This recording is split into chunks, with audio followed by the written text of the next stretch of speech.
All right, welcome to part 1.4. We're introducing one of my favorite data structures. We started the semester in part 0 talking about this amazing minimum wage study comparing um, changes in the minimum wage in New Jersey to Pennsylvania right across the border that didn't change their minimum wage. And this motivated a lot of what we're doing in part 1, exploring data sets visually. Um, in that study, what they did is compared a change, so pre and post, an increase in the minimum wage in New Jersey to a pre and post period in Pennsylvania. So they had two time periods, one in the pre period and then one in the post period. They called these waves, and then they measured a bunch of stores, each store showing up in each one of these waves, so in the pre period and in the post period. And then we had our meaningful variable, FTE, or full time equivalent, which is just essentially a measure of how many how much employment is going on at this fast food location. So this is the basic setup. We use this to motivate the kind of questions we, as economists, think about and what we do with data. We think about economic models, and then we go out into the world and test our models using observation. This data set has a cross-sectional component and a time component. So here we have our store column, where we have identifiers for each one of the stores. So this is our index variable, our entity variable. We also have a wave variable. So this is 2 time periods. We measure before and after. So clearly there's a time component, which means this is not cross-sectional data, and there's an entity component. So we have multiple entities. We have store 1, store 2, and so on. So this is not time series data. This is what we call panel data, where we have both an entity component and a time component. This is probably my favorite data structure. It's incredibly powerful, as you can see here. And we're going to talk more about some of the best practices for summarizing this kind of data set. It's more complex than the ones we've talked about in the past, but there's some relatively simple summarization tools that we can talk about. Okay, so we have 2 stores, or many stores, through 2 time periods, and the idea is that we're tracking the same entity through time, but we're doing this for many individual stores. So that's the big idea with panel data, is it's tracking the same units of observation, but through time. So the Card-and-Krueger minimum wage study is a great example of this. But we can also talk about GDP by country, so many countries, and then we can track many countries through time. And we're going to talk about 2 different formats, so both long format and wide format. Panel data is a little more complicated than either cross-sectional or and time series. So there are sort of 2 ways we can set up panel data, and both have their uses, and we're going to talk about both. It may sound like it's a bit in the weeds to think about formats of data, and in some ways it kind of is, but it's for good reason. All right, so this is just another example of a long format panel data set. So here I have a bunch of shops, and so we have shop A at hour 12 has a recorded transaction selling a quantity of 1 in this hour. And then we just go through all the different hours for coffee shop A. But then I also have 2 other coffee shops. So we're going to look at coffee shop A, coffee shop B, and coffee shop C. But the thing to note here is that each observation has its own distinct row. So we have an observation at coffee shop A at a particular time period, and that's its own row. So the way we diagram our data, shop is the indicator variable, and hours are the time, sort of the ordered index, and then quantity is our meaningful variable. So we index our x variable using two subscripts, both I and t. And both are live. So what we're going to do in these slides, and then also in the exercise, is walk through a specific data set on coffee shop receipts. And what we're going to try to do is think about labor demand. So where across our coffee shops and across times of day is there the most labor demand? So, demand for a barista. Where should we be hiring? Okay, so this is our basic setup. Here's the data set. And my question when I look at this data set is, which coffee shop is the busiest? And the general message we started the semester with is it's really hard to know just by looking at a data set what's contained. So to answer this question, I can't really just look at it. So we have to summarize. And one good place to start is with a bar chart like this, where I just go through and I count up how many transactions are happening at each one of my three shops. So I have three shops, and I've gone through and calculated the transactions by shop. And then on the vertical axis, I just have the counts. And so if you're looking at this and you're asking this question, which shop is the busiest? I think it stands out really nicely. This is a figure that makes really clear the answer, which is the entire point of why we think about data visualizations. We want the data to tell us very simply and concisely what it contains. Okay, so this is really nice. A second question we could ask is, what time of day is the busiest? So you'll remember we have three shops, and then across each one of the shops, there's many hours of operation during the day. And so we might be curious, is there something special about the morning? Like, I drink most of my coffee in the mornings. Can we measure this? And so when I'm thinking about that question, I might think about a histogram. So instead of counting up by a categorical variable, which is coffee shop, like we did in this figure, maybe we would want to think about a horizontal axis of time. So we have many hours of the day. Maybe I can just go through and count how many transactions are happening at each one of the hours of the day.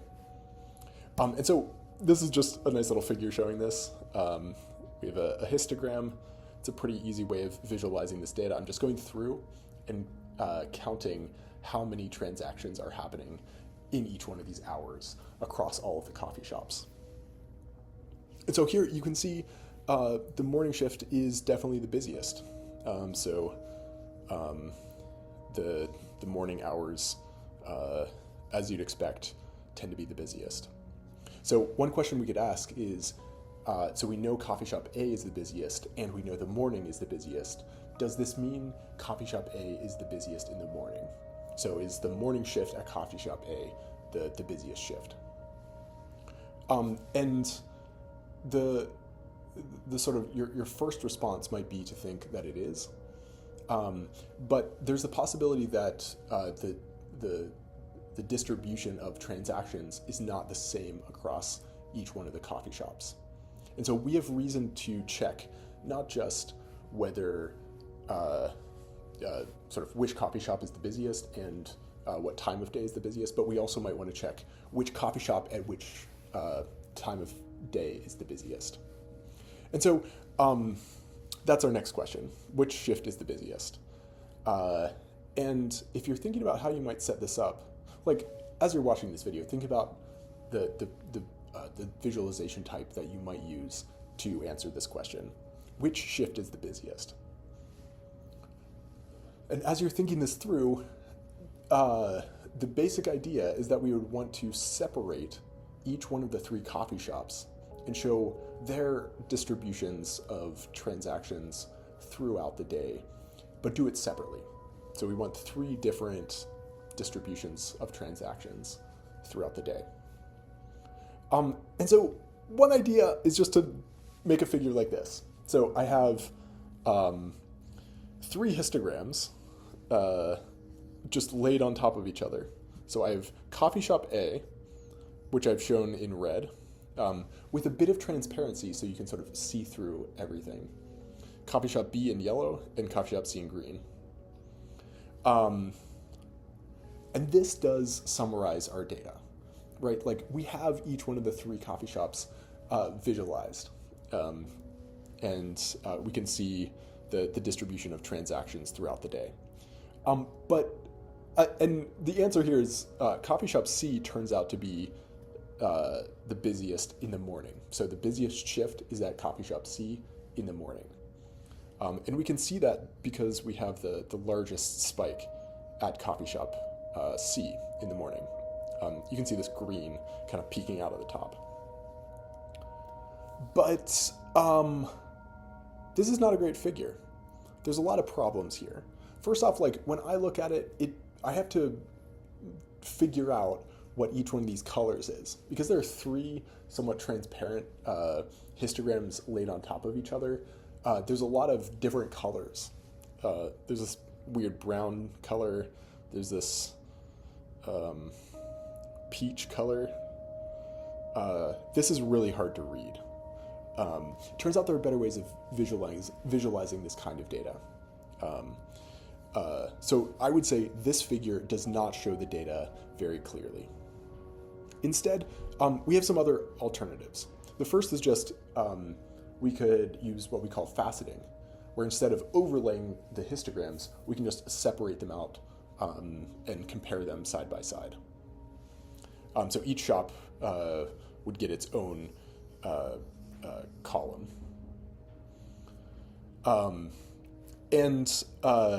This allows us to answer certain kinds of questions, this faceting approach. So if we were to ask this kind of question, which shop has the most consistent traffic throughout the day? I think this question we can answer pretty clearly using this faceting approach. Because when we're thinking about consistent traffic, we're not thinking about comparisons between shops. We're simply thinking about the distributions themselves, so the shapes of the distributions. So in this case, coffee shop A is the sort of the flattest, which makes some sense with what we did earlier. We saw that coffee shop A was the busiest, but the morning spike in coffee shop A was not as big as the one in coffee shop C. So if we're trying to make sort of distributional comparisons, faceting can be pretty nice.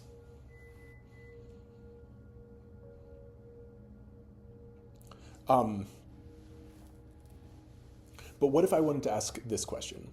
Which shop is the busiest during the morning rush? So this is a question of heights, essentially, of coffee shop transactions. And here, to answer this question, what we have to do is actually compare the heights across different coffee shops. And so what your eye is doing is having to scan horizontally across the different facets. And this, you can do this, right? Like you're looking at this figure and you're realizing that that you can make those comparisons, and you're realizing that coffee shop C, just like we confirmed earlier, is actually the busiest in the morning. But it's a little bit of extra work on you as the viewer. So this is nice, but there are better approaches. So I'm going to show you another one, what we call multi-line graph. So just like we did with the overlaid histogram, we can plot the distributions of all 3 coffee shop transactions throughout the day on the same figure. But in this case, instead of plotting the bars to represent the heights of each one of the coffee shop counts in that hour, we're just going to delete the bars. We're just going to draw a point at the top of each one of the histograms, the histogram bars, and then we're just going to connect it with a line.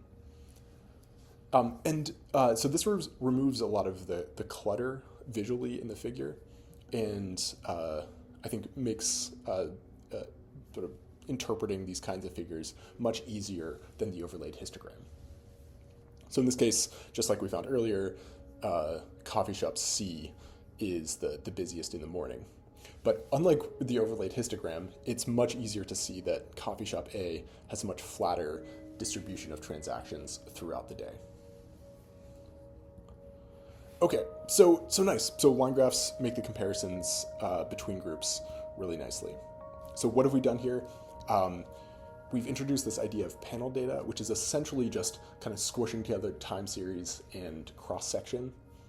We have repeated observations across many entities. And we've talked about long format panel data, where each row is a separate observation. So we have an entity recorded at a particular time and the meaningful variable. And then we've talked about visualization approaches. So we introduced sort of thinking about the cross-sectional component and the time series component separately using bar charts at the beginning and then a histogram right after. But then we tried to separate the data out into distributions by group. And the first approach that worked for us was faceting. So we have a separate distribution by group.